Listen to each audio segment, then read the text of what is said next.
मैंने कहा था ना वकील, मैं तुझे जिंदा नहीं छोड़ूंगा। नहीं करण, मार डालो मुझे मारकर तुम अपनी पिता की मौत का बदला तो जरूर ले लोगे, लेकिन मेरी वजह से जो दाग उनके चरित्र पर लगा है वो तो वहीं मिटेगा, उसी अदालत में जहां वो लगा था। क्या तुम मुझे चंद घंटों की मोहलत नहीं दे सकते कि मैं वहां जाकर उन्हें बेगुनाह साबित कर दूं? उसके बाद तुम जो सजा मुझे देना चाहोगे ना, मैं उसे हंस के कबूल कर लूंगा। हाँ करण, रवि ठीक कह रहा है। ये अदालत में उन्हीं लोगों का भांडा फोड़ने जा रहा है जो तुम्हारे पिता की मौत के भी जिम्मेदार हैं, और वो लोग इसे अदालत तक पहुंचने नहीं दे रहे।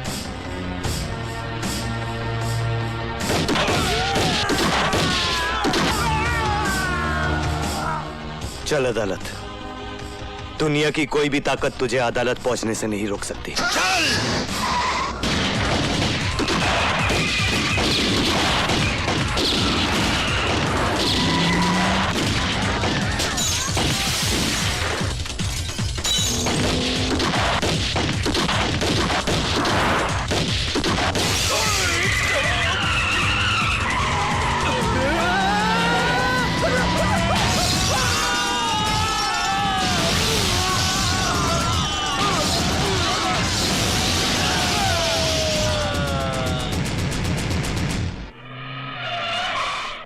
बस बस बस, रुक जाओ रवि बाबू, रुक जाओ। यहाँ तक आ गए, बहुत आ गए। अब इस रेखा को मत लांघना। एक रेखा ही तो लांगी थी सीता मैया ने। आधी रामायण दुखों में गुजर गई। तुम्हारी तो वैसे ही कष्टों में कट रही है, काहे को और दुखों को न्योता देते हो? हाँ लाओ, मुझे दे दो, लाओ।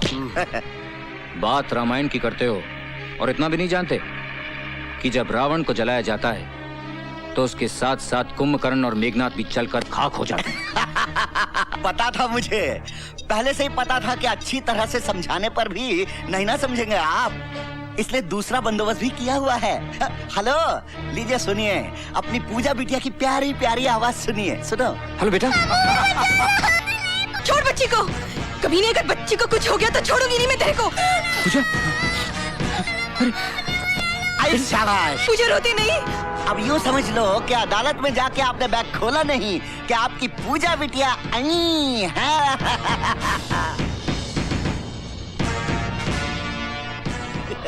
हरामजादे, तू क्या समझता है कि तू मौत का नंगा नाच नाचेगा तो मैं डर के अपने इरादे बदल लूंगा?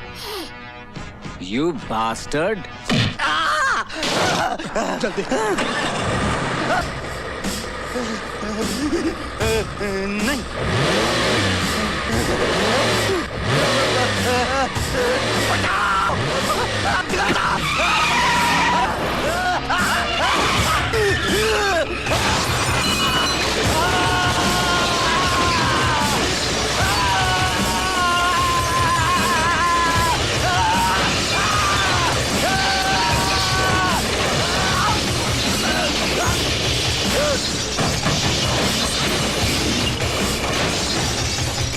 मुझे कुछ समझ में नहीं आ रहा मिलॉर्ड, क्या आज कमिश्नर सत्यप्रकाश को चरित्रवान साबित करके मिस्टर रवि वर्मा क्या हासिल करना चाहते हैं, जबकि एक दिन खुद इसी अदालत में खड़े होकर इन्होंने कमिश्नर सत्यप्रकाश को रिश्वतखोर साबित किया था और हमने इनकी जोरदार दलीलों पर तालियां बजाई थी।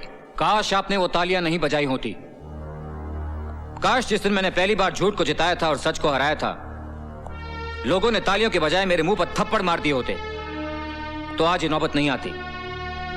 और अब तो ये आम बात है मिलॉर्ड कि झूठ बोलने वाले को ताली मिलती है और सच बोलने वाले को थप्पड़। और उस दिन यही हुआ था मिलॉर्ड। उस दिन मेरी झूठी दलीलों को सुनकर लोगों ने वाह वाह की थी और उस संत जैसे आदमी पर पत्थर मारे। और वो उधर जो मेरी मां बैठी हुई ना जज साहब, उसने मुझसे कहा था कि उस देवता को पत्थर मारने वाले हाथ लोगों के नहीं थे, मेरे थे। और उसने बिल्कुल ठीक कहा था जज साहब, ठीक उसी तरह जैसे सत्यप्रकाश जी का कत्ल फांसी के फंदे से नहीं हुआ था। उस कत्ल के असली मुजरिम वो थे जिन्होंने फंदे बनाने वाले हाथों को खरीदकर उनका खून करने के लिए भेज दिया। भाषण बहुत हो गया मिस्टर रवि वर्मा। अगर आपके पास कोई नाम है और उसके खिलाफ कोई सबूत है तो पेश कीजिए, वरना खामखा अदालत का वक्त बर्बाद मत कीजिए। हाँ है, मेरे पास हर वो सबूत है। लीजिए उनके सारे काले कारनामों का कच्चा चिट्ठा मैं आज अदालत के सामने पेश करता हूं।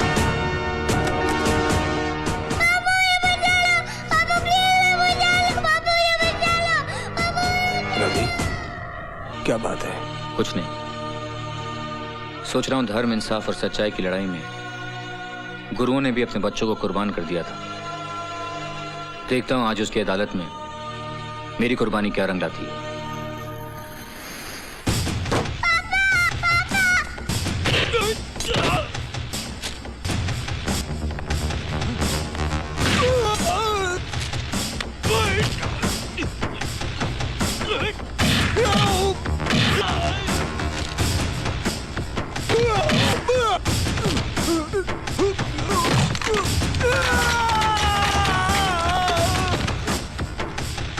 छोड़ बच्ची को, बहुत बुरा होगा तेरा। छोड़ बच्ची को, कभी नहीं। छोड़ दे बच्ची को, छोड़। बुरा।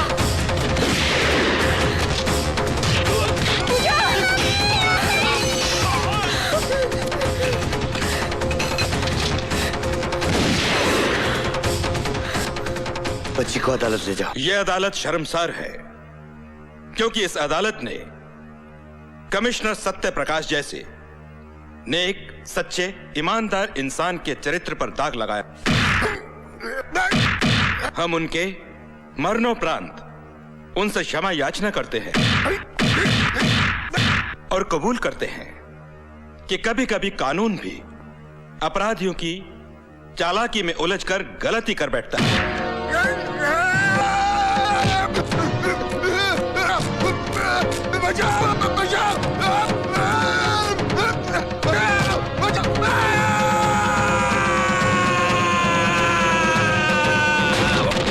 अदालत यह हुक्म जारी करती है कि कमिश्नर सत्य प्रकाश के खून के इल्जाम में तेजेश्वर सिंघाल को फौरन हिरासत में लिया जाए और इन पर बाकी मामलों के मुकदमे चलाए जाएं।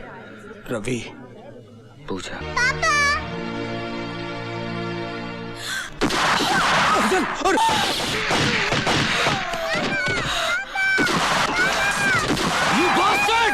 इंस्पेक्टर, आगे मत बढ़ना।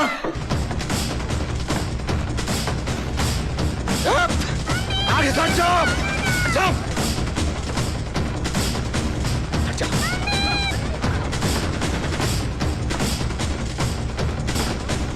हट जाओ आगे से।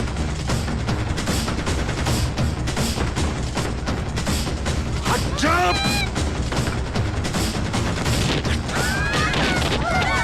सिंघाल, पूजा को छोड़ दे। सिंघाल, अपने आप को कानून के हवाले कर दो। तुम यहां से बचकर नहीं जा सकते। होश करो, मैं कहता हूं।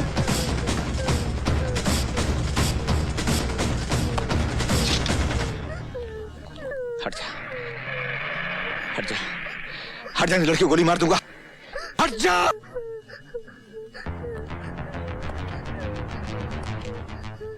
इंस्पेक्टर, बंदूक फेंक दे और अपने आदमियों से कह दे कि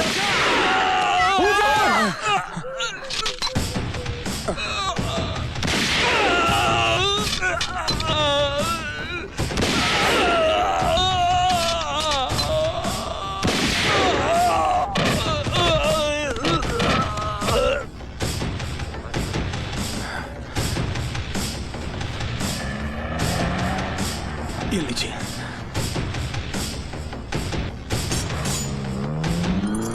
चलिए करण भैया। मेरा हिसाब फिर भी तुझ पर बाकी है वकील। हाँ, मुझे याद है, लेकिन इसके लिए तुम्हें जेल से छूट के आना पड़ेगा। और तू क्या समझता है, कानून मुझे छोड़ देगा? नहीं। हाँ, छोड़ भी सकता है, बशर्ते तुम्हें कोई अच्छा सा वकील मिले।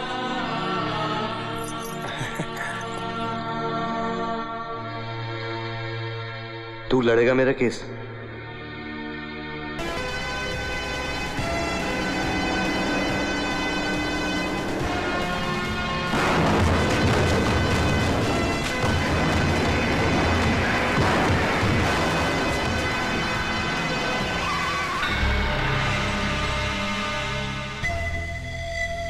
देवपुरा के लोगों, इस बस्ती को पुलिस ने पूरी तरह से घेर लिया। निभाने की भूल की या फिर इस ऑपरेशन के दौरान किसी ने अपना सर उठाने की जुर्रत की तो उसको दुनिया से उठा दिया जाएगा। Front police force, move! Move!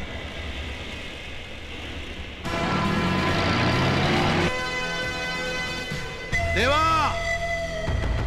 ए देवा, बुज़दिल साले, अरे देवपुरा के कौन से बिल में छिपा है तू? अरे बाहर आता है या उसी बिल में मैं तेरी कब्र बना दूं? एक एक घर छान मारो, जहां भी सीएम मिले उसे खत्म कर डालो।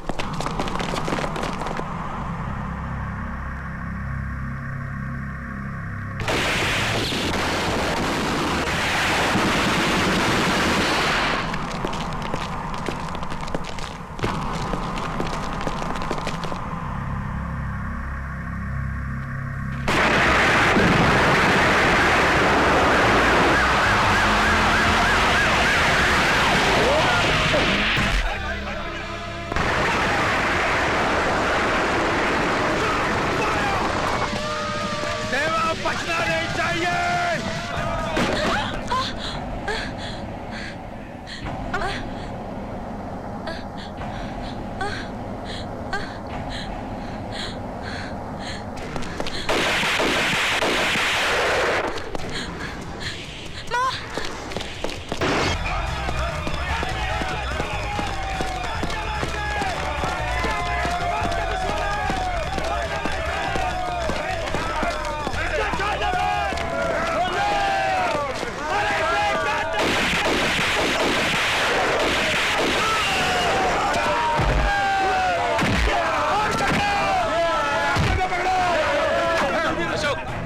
चलो रशीद, चलो जल्दी चल, चल आई सर, चल चल मनी जल्दी चल, चले, चलो गाड़ी निकालो जल्दी, चल चल रशीद, चल चल चल, बंद कर दरवाजा, बाहर निकल देवा, बाहर निकल।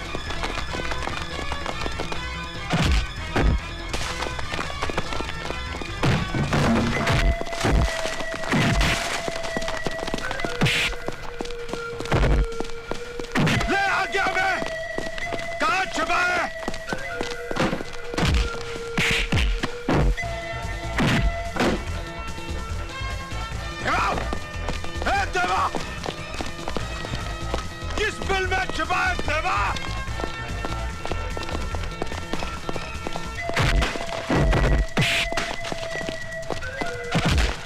दिखा क्या?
जानवर को मारने के लिए जानवर बनना पड़ता है देवा, बनना पड़ता है।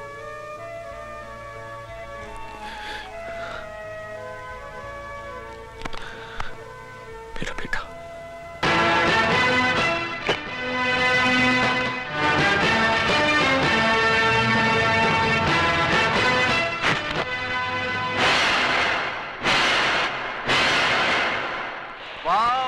भजन सिंह जी, वाकई आपकी राजनीति बुद्धि को तो सलाम करना पड़ेगा।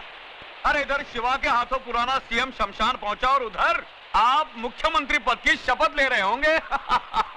लेकिन भजन सिंह जी, आप इस पद पर बैठने के बाद आपके राइट और लेफ्ट की दोनों कुर्सियां हमारे लिए खाली छोड़ देना। अरे तुम लोग कुर्सी की बात कर रहे हो, मैं तो तुम्हारे लिए बेंच का इंतजाम करा दूंगा। बैठना है बैठ जाओ, लेटना है लेट जाओ।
भजन जी, वाकई वही जुनून है अभी तक इसमें, लेकिन ठंडा पड़ जाएगा जब इसे पता चलेगा इसकी औरत कहाँ है। बोल, कहाँ है मेरी बीवी? बोल। जिंदा है। हाँ अभी तक जिंदा है, लेकिन मौत उसके चारों तरफ गर्दिश कर रही है। देखना चाहता है वो मंजर?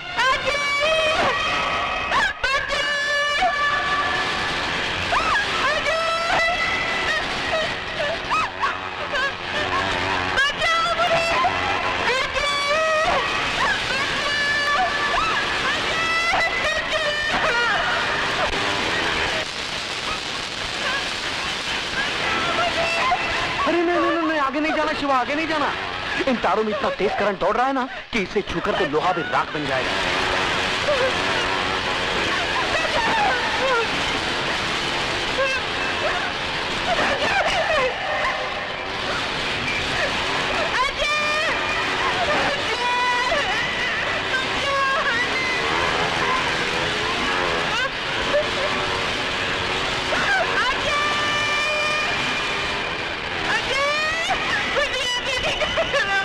तेरी बीवी उस गोले में कैद है और तेरा होने वाला बच्चा उसकी कोख में कैद है। अगर तू चाहता है कि दोनों जिंदा रहें, तो जाके उस सीएम को उसकी जिंदगी की कैद से आजाद कर।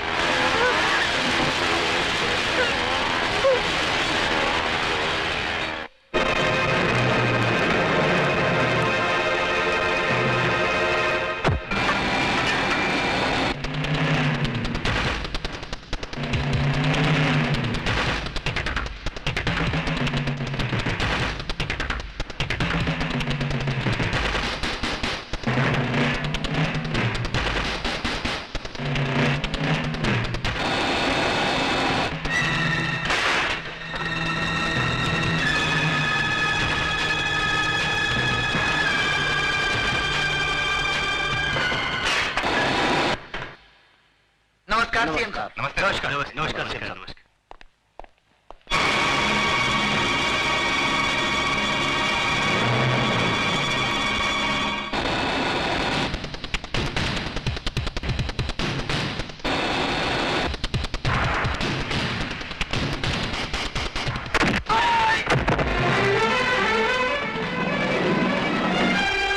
बिल्डिंग को चारों तरफ से घेर लो।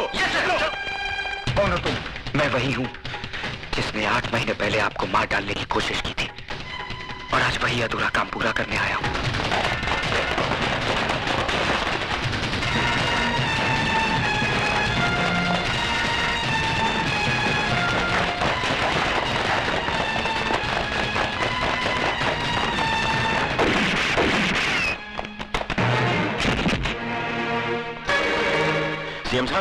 सीएम साहब, फौरन एम्बुलेंस बुलाओ।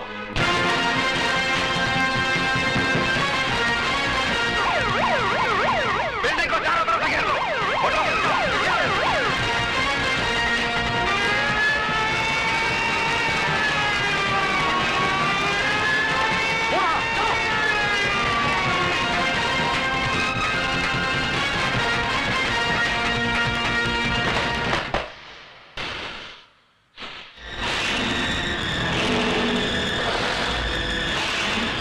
दिखा दिया ना तूने अपना असली रूप, उठा लिया ना हथियार, बहा दिया ना खून। तुझसे बड़ा मुजरिम तो आज मैं अपने आप को समझने लगा हूं, जो तुझे गिरफ्तार करने की बजाय तुझे आशीर्वाद दिया। भूल थी मेरी, जो मैं ये समझ बैठा कि एक मुजरिम के अंदर इंसान करवट ले रहा है। नहीं, आज तूने ये साबित कर दिया कि चोला बदल लेने से आदमी का चरित्र नहीं बदल जाता। हाथ उठाओ, हाथ उठाओ। क्या कर रहे हो? सॉरी सर, मैं मजबूर हूं।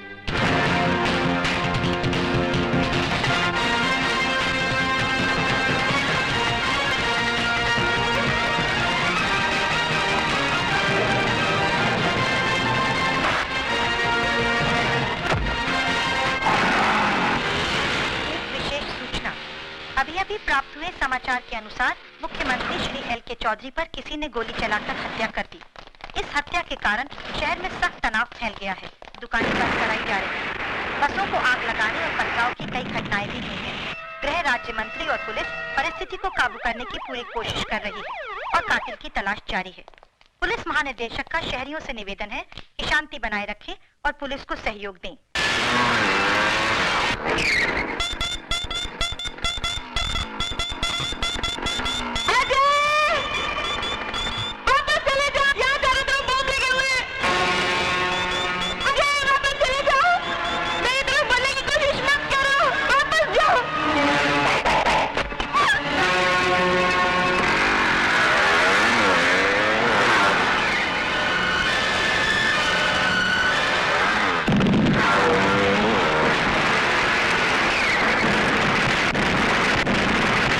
आज हम सब यहाँ हमारे प्रिय मुख्यमंत्री जी के शोक समारोह में अपनी श्रद्धांजलि अर्पण करने के लिए जमा हुए। मैं जानता हूं कि आप लोग मुझे मुख्यमंत्री पद का भार सौंपना चाहते हैं, लेकिन मुझे इस बात की कोई खुशी नहीं है। दुख है इस बात का कि हमारे प्रिय मुख्यमंत्री जी को बेरहमी से कत्ल कर दिया गया और आज ये शहर आग और खून में बह रहा है। कौन है वो जो खून की होली खेल रहा है? किसकी नजर लगी इस देश को कि खून बहने का सिलसिला रुकता नहीं? हथियार वही है, बदलते हैं तो सिर्फ गोलियां चलाने वाले हाथ।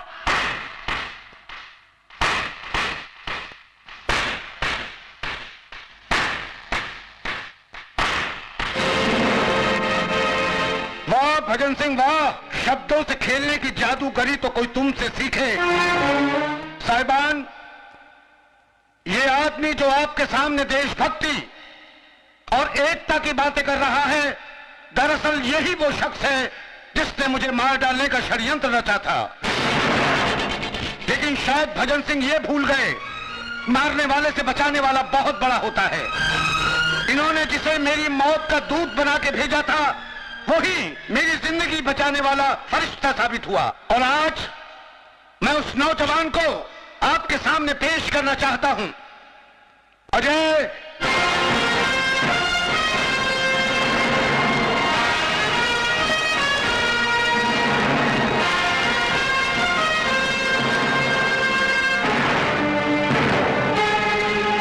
सॉरी भजन सिंह, तुम्हारा सीएम बनने का ख्वाब अधूरा रह गया। मेरा ख्वाब अधूरा रह गया तो मैं तुमको भी जिंदा नहीं छोड़ूंगा।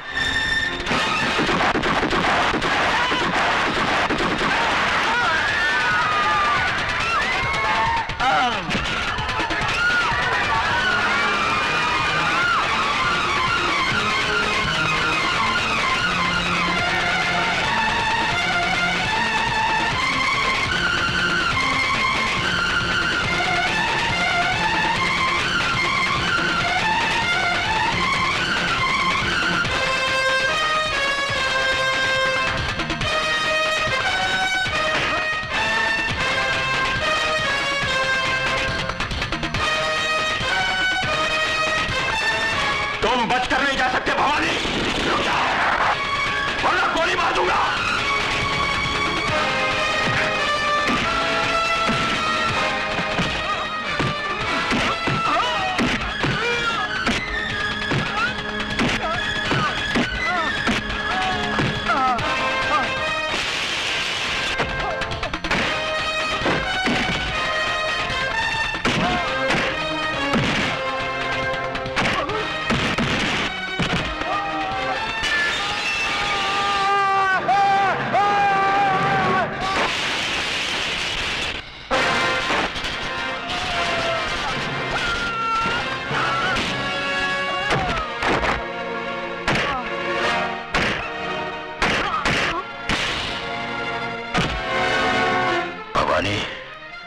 तेरे पापों की फाइल कंप्लीट हो चुकी है। चल।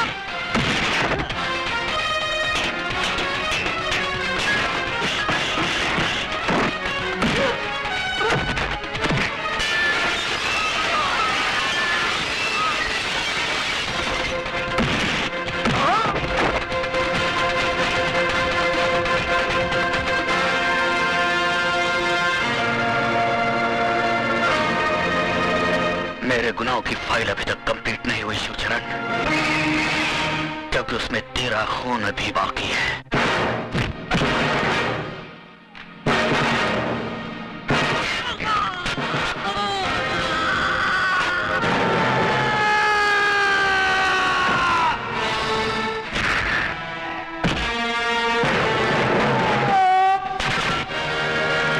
अगर तूने मुझे गलत रास्ते पर न डाला होता तो आज तेरा ये हाल ना होता।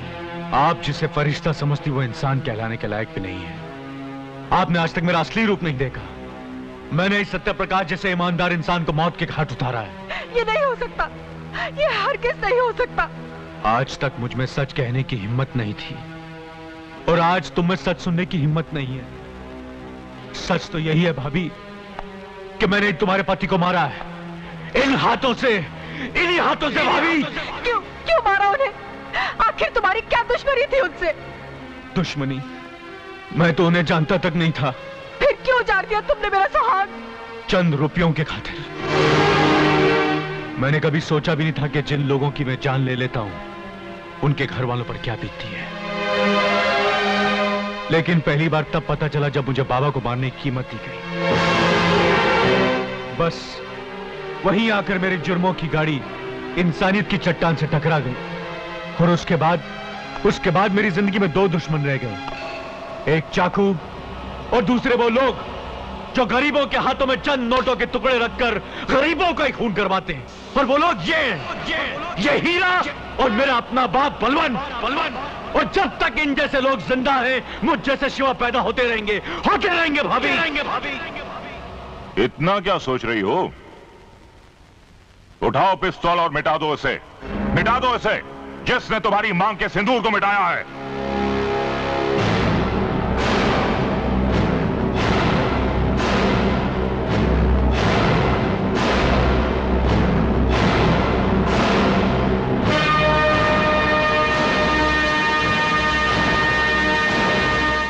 ये लो शिवा। चला बेटे, गोली चला, रुक क्यों गया? हा? मैं बताता हूं बेटे के गोली कैसे चलाई जाती है।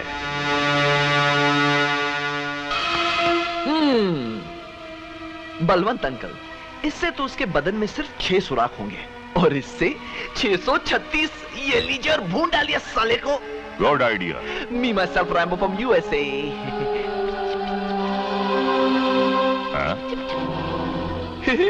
नहीं चलेगी बल्लू।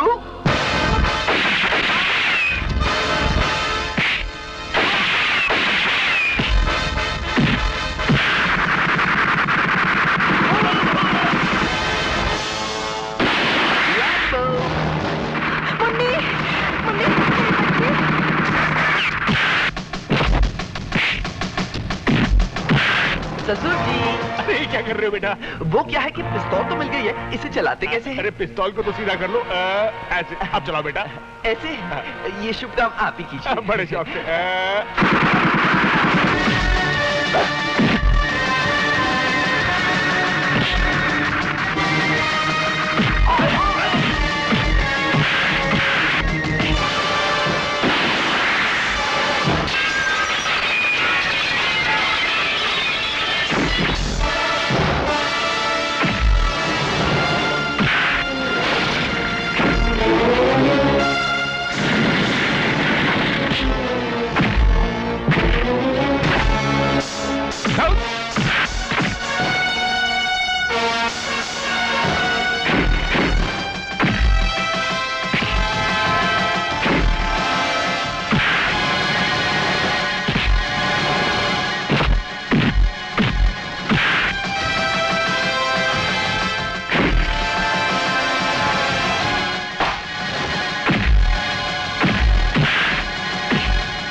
ये तो खाली है। लेकिन ये तो भरा हुआ है या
पूजा, क्या हो गया तुम्हें?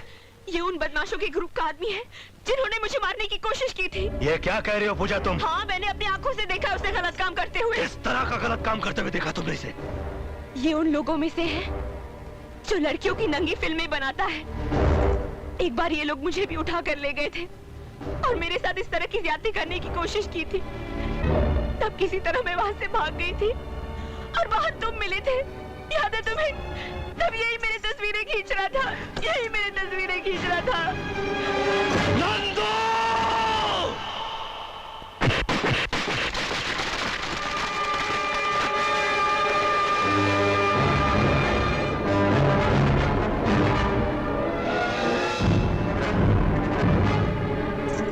नहीं, मत जाइए। अगर मुझे पता होता कि वो आपका भाई है तो मैं आपको ये सब कभी नहीं बताती। आपको मेरी कसम, नंदू को माफ कर दीजिए। मुजरिम को माफी नहीं, उसे सजा दी जाती है। सिद्धार्थ, रुक जाओ सिद्धार्थ, रुक जाओ।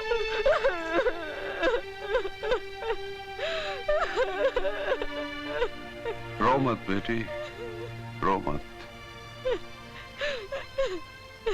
पश्चाताप के आंसू तो मुझे बहाने चाहिए। इस घर में राम के भाई के रूप में लक्ष्मण की जगह रावण ने जन्म लिया। बाबूजी,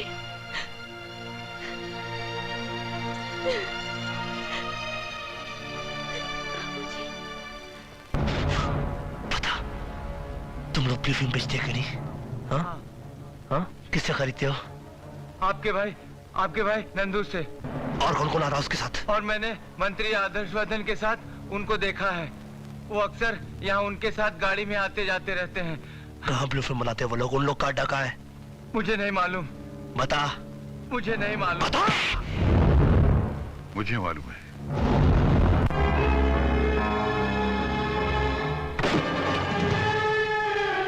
Shoot him!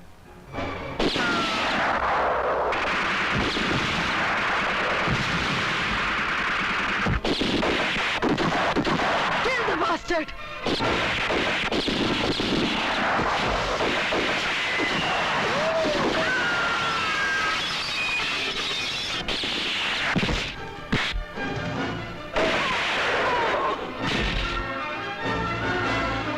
बता, आदर्शवर्धन कहाँ है? वो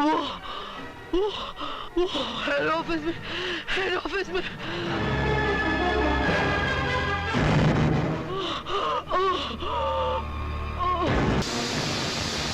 I'm sorry, baby.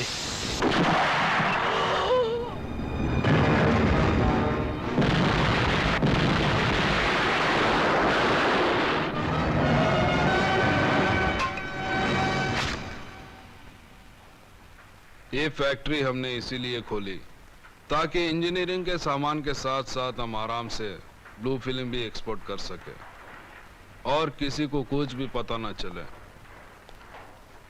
वो तो ठीक है स्वामी जी, लेकिन आपने दिल्ली बात की कि नहीं? तुम फिर मिनिस्टर बन जाओगे, तब तक तुम यहीं फैक्ट्री में रहना। यहाँ कोई परिंदा भी पर नहीं मार सकता। परिंदा तो आ गया स्वामी जी।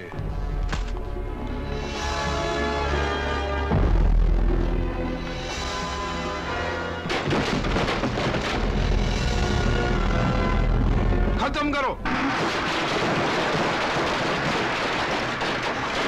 बचने न पाए आज।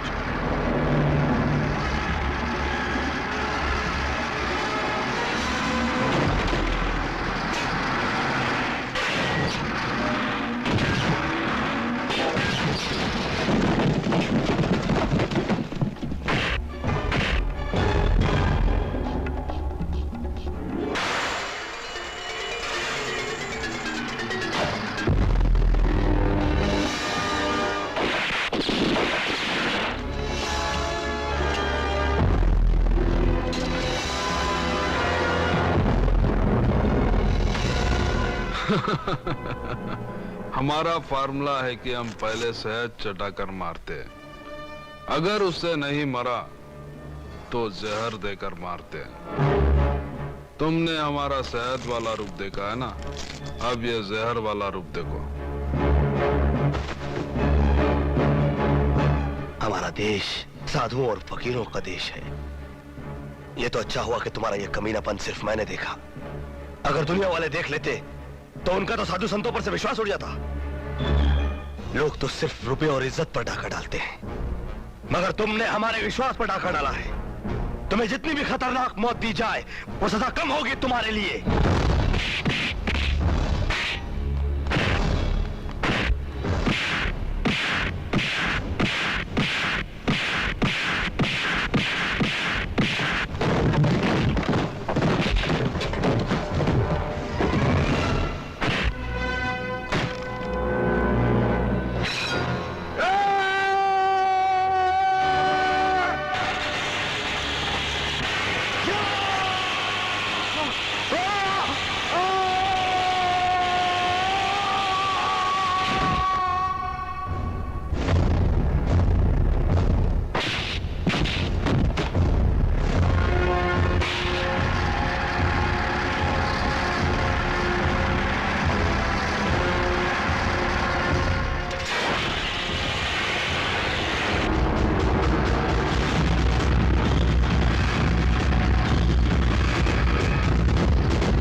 नहीं नहीं नहीं,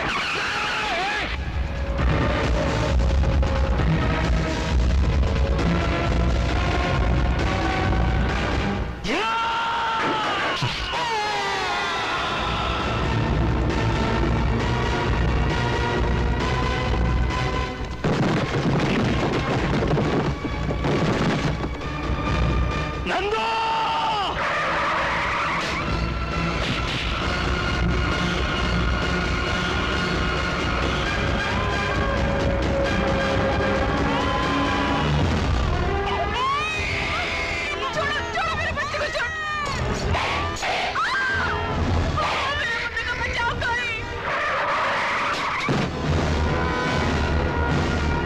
क्या हुआ?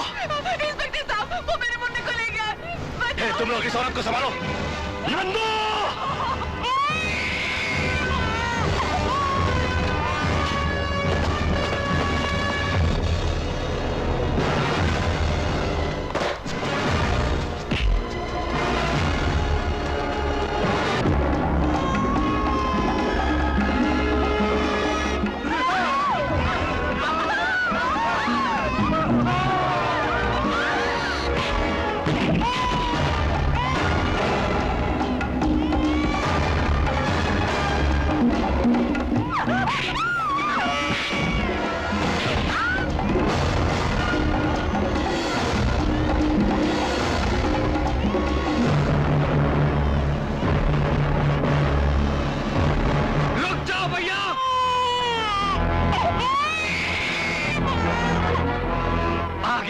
भैया। ला बच्चा दे दे मुझे। अरे चल हट। नंदो, ला बच्चा दे दे मुझे। आगे आए तो बच्चे को नीचे फेंक दूंगा मैं। नंदो मैं बोल रहा हूँ, बच्चा दे दे मुझे। अगर आगे आए तो बच्चे को नीचे फेंक दूंगा। रुक जा, रुक जा, मैं जा रहा हूँ, मैं जा रहा हूँ।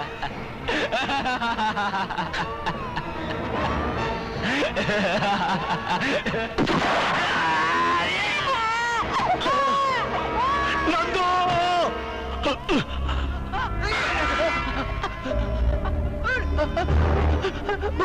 भैया भैया भैया मुझे बचाओ,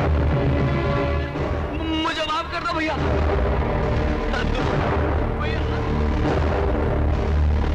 मेरे भाई, मैंने तुझे माफ किया, ऊपर आ जा तू। मुझे माफ कर दो भैया, मुझे माफ कर दो भैया। हाँ नंदू, मुझे बचा लो भैया।